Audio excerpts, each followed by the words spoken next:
வணக்கம் நண்பர்களே.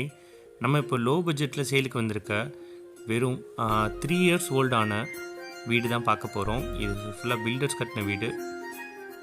ஸோ அதில் ஒரு வீடு தான் இப்போ ரீசேலுக்கு வந்திருக்கு. இது வந்து வெறும் 3 இயர்ஸ் தான் இருக்குது, 3 வருஷம் தான் இருக்குது இந்த வீடு. ஸோ இந்த வீட்டில் ஸ்டெப்ஸ் வந்து அவுட் சைடில் வச்சுருக்காங்க.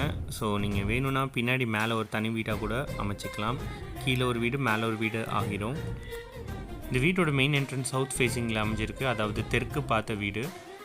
நல்ல பெரிய ஹால். இந்த வீடோட total land area 600 square feet. இது ஒரு நல்ல பெரிய ஹால். இப்போது நம்ம பார்க்குறது இந்த வீடோட கிச்சன். ஃபுல் கபோர்ட் ஒர்க் எல்லாமே பண்ணியிருக்காங்க.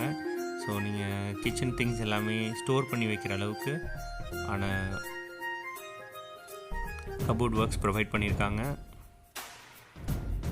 இப்போ நம்ம பார்க்குறது இந்த வீடோட ஃபஸ்ட் பெட்ரூம்.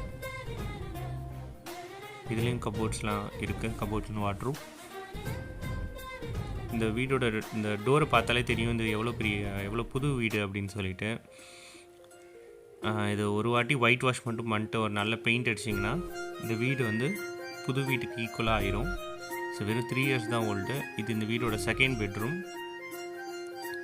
இதுக்கு ஒரு அட்டாச் டாய்லெட் ப்ரொவைட் பண்ணியிருக்காங்க.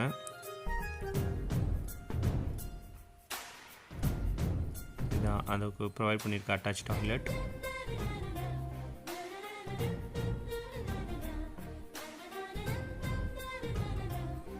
ஸோ இது காமன் டாய்லெட்.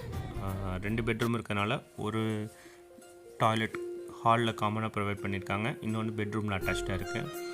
ஸோ அவுட் சைடில் ஸ்டெப்ஸ் ஏறி மேலே போனீங்கன்னா உங்களுக்கு டெரஸ் ஏரியா ஆக்சஸ் இருக்கும். இது ஒரு தனி வீடு. இங்கே மேலே வந்து ஷீட் ஒர்க் பண்ணியிருக்காங்க. நீங்கள் இதை எக்ஸ்டெண்ட் பண்ணிக்கலாம், இல்லை ஏதாவது திங்ஸ் ஸ்டோர் பண்ணுறதுக்கு யூஸ் பண்ணிக்கலாம்.